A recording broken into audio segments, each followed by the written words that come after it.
WA police are searching for a 37-year-old man who disappeared in Geraldton 3 weeks ago.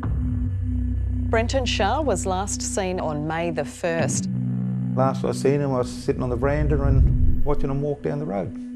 Specialist divers will search the water off a Geraldton beach.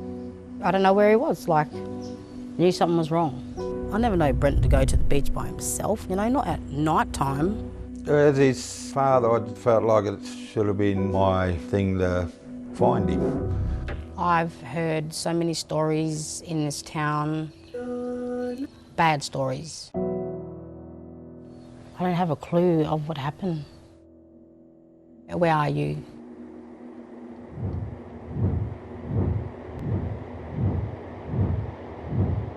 When he was younger, they were always competing with his two older brothers and that. Couldn't tell them apart. They used to be called the Three Amigos. Most of his teenagers, I wasn't really around for we got closer sort of when he moved to Geraldton about 5, 6 years ago.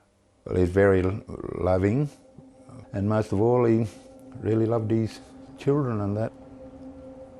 Brenton was a stay-at-home dad at the time he went missing. He'd been in and out of work for years.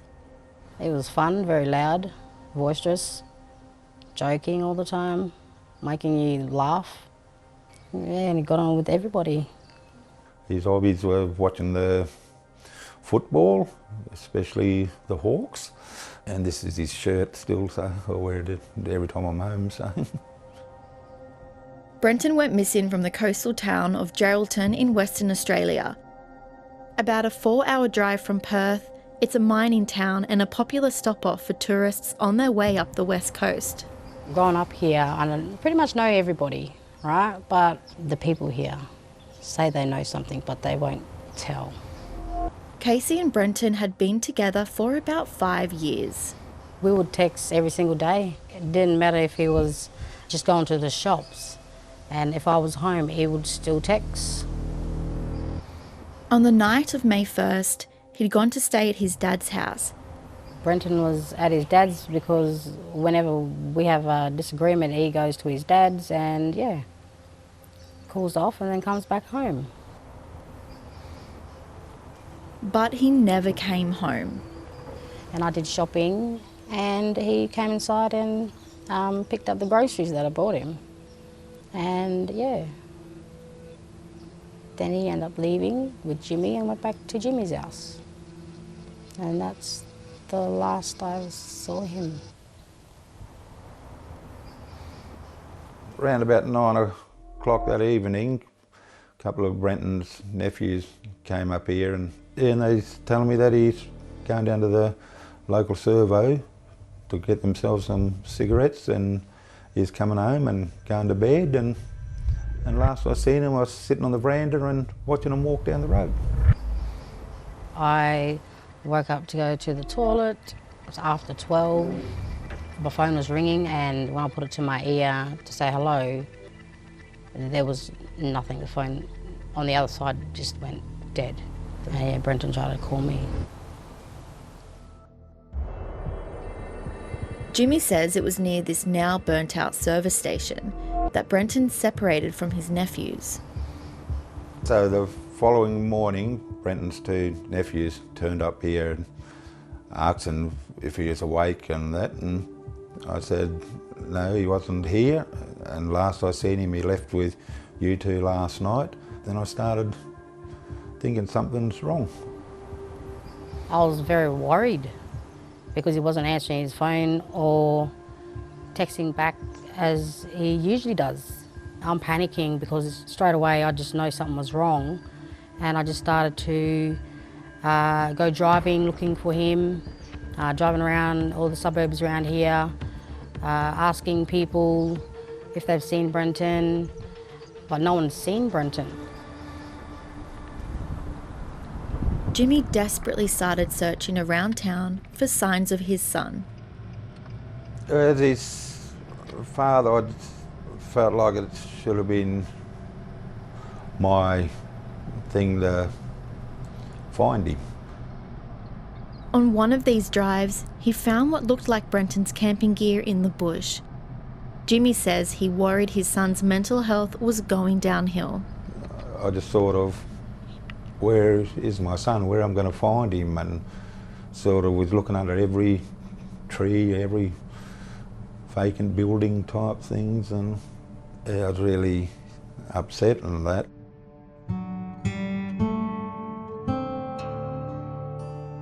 In the confusion of those first 5 days, there are differing accounts of when the family contacted police. But what we do know is that on the 6th of May, Jimmy went to the police station for help. He says he was met with a dismissive response. The guy that I was talking about, the counter, the officer there, he's sort of basically, what I got off him, who gives a fuck? Just another black fella, that's it. That's how I felt. Jimmy believes on the night Brenton disappeared, he'd gone to buy drugs. So did they have an assumption of what? Yeah, that he's just wandered off and just walking around visiting friends, and so I started knowing him better than you guys, and I know his habits and everything, and you wouldn't have a clue what they were. I think they should have taken things a bit more serious about Brenton being missing, and not just thinking that he was off out with friends on a bender or something rather, you know, off walkabouts, when he really, he don't do that, you know. WA Police told the ABC they commenced an investigation into Brenton's whereabouts as soon as the family reported welfare concerns, and that they remain committed to finding answers for families of missing persons. 6 days after Brenton went missing, Jimmy learned of a possible sighting of him in town. He told police not to worry, and no further action was taken. But Brenton was still nowhere to be found, so the family raised the alarm with police again 2 days later. At this point, Brenton had been missing for 8 days. We're still looking for Brenton at this time, every day, all day long. Yeah, lack of sleep. I was going all day, all night, emotional, yeah, can't eat. Police told us that in the next 4 days, they conducted extensive inquiries into Brenton's whereabouts, including patrols, drones, and reviewing CCTV. During that time, and that from what I recall, I've never really had any information about that they was doing all this stuff. As far as I'm aware, myself and my family were doing it all. Yeah, basically I just thought to myself, well, we'll do it ourselves because we're not getting anything from them. WA Police told us it provides regular updates to families of missing persons throughout an investigation, via phone calls and in-person meetings.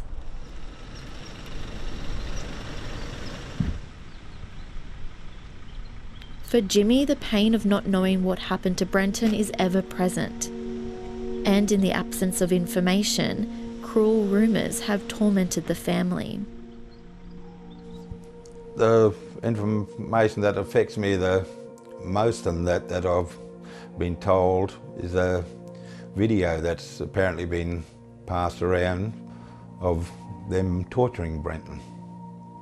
So myself, the mother and other family members reported that as well, and that's what gets to me every time, imagining all these people sitting there watching this video. Police say they've thoroughly investigated and found no evidence to confirm the existence of this video.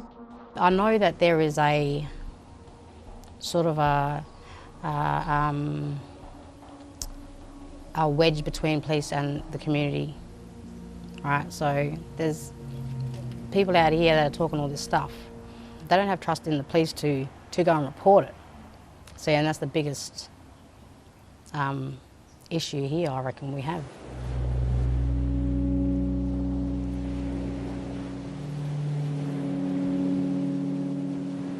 I couldn't sit home. without getting up and coming down and searching. That's why I kept going, kept coming down here, just couldn't rest. Just hoping to find Brenton, just any clue, you know. There was one person that had said that they may have seen him down here. I decided to go over on the rocks, have a look all around, all on here. And then I got to here and I found his shorts.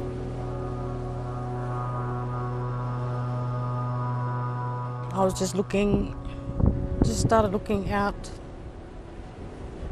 and just started singing out for Brenton.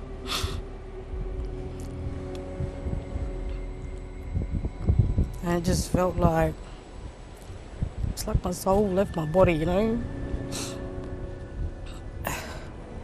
Couldn't really think, couldn't really, it was just this emotion.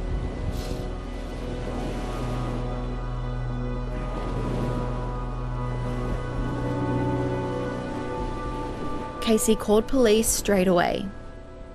The police just advised me to don't jump ahead of myself. You know, pretty much nothing we can do because we don't know if they're his. Police divers didn't enter the water to search for Brenton for another 9 days. That's how long it took police to view CCTV footage and confirm with witnesses that he was wearing similar shorts around the time he disappeared. They didn't find Brenton. By this time, he had been missing for 3 weeks. When they rang me and told me on the phone, I just broke down. For Casey, there is just so much that doesn't add up. The last time that I heard from the detectives told us that they seem to think that Brenton is, all the evidence they have leads him to the ocean. I never know Brenton to go to the beach by himself and stuff, you know, not at night time.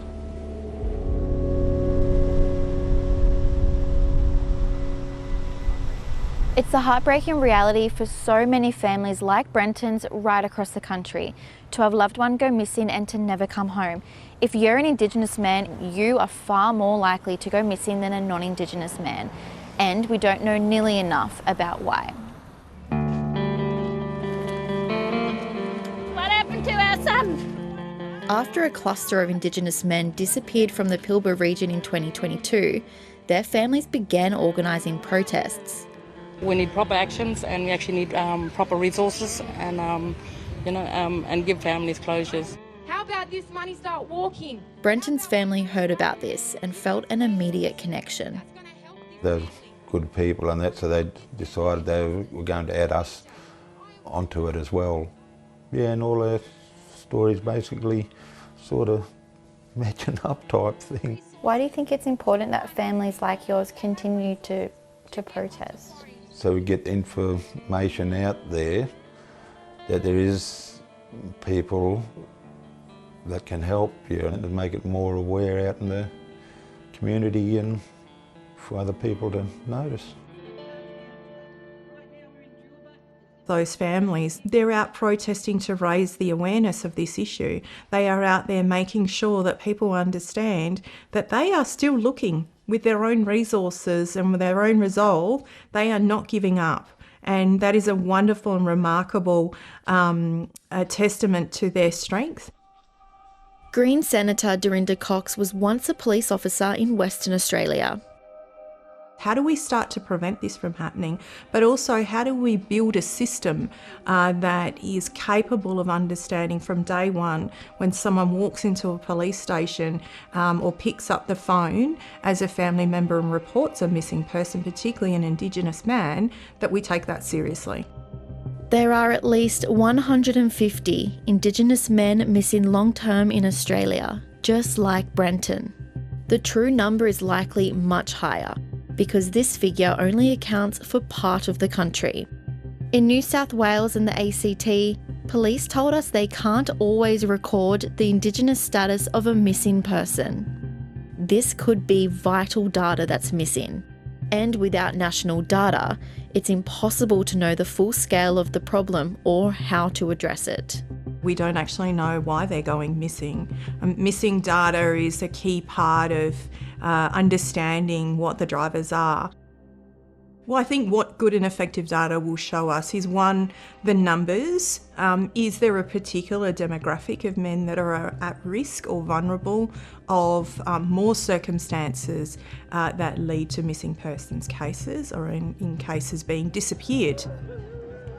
Senator Cox is now calling for a federal investigation into the rates of missing Indigenous men and why they're overrepresented in these cases. We need to understand what those key drivers are, why this is happening, and why we continue to allow states and territories to not record effectively. It matters because every statistic is a person that is part of a family, that's part of a community, and there's a story that's attached to that. There's a story about their life that they've lived.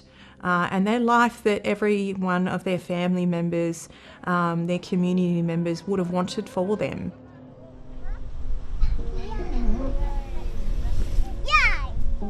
He was a fun dad, always playing and interacting with the girls. I don't think they understand too much, but they're wondering where Dad is because they always look for him in the house. They look for him still. When they come around to Casey, the girls, they start realising that, oh, Dad's not here, so they started searching in my rooms and that, and under the bed. And the little ones, when I sit in the lounge chair, she came up and grabbed me by the face and just stared in my eyes and, look, Pop, where is he now? I have come a long way from where I was when all this first happened. You know, I've got my little kids to worry about. Got to look after them and stuff, so if I let it all get to me, yeah, it won't be good for them, you know. So my mindset is strong, you know what I mean? I've got to have that. Sit out there all night and come in, have a cup of tea or go to bed for a couple of hours, then just go back and just sit there just watching up the road in case he comes up the road.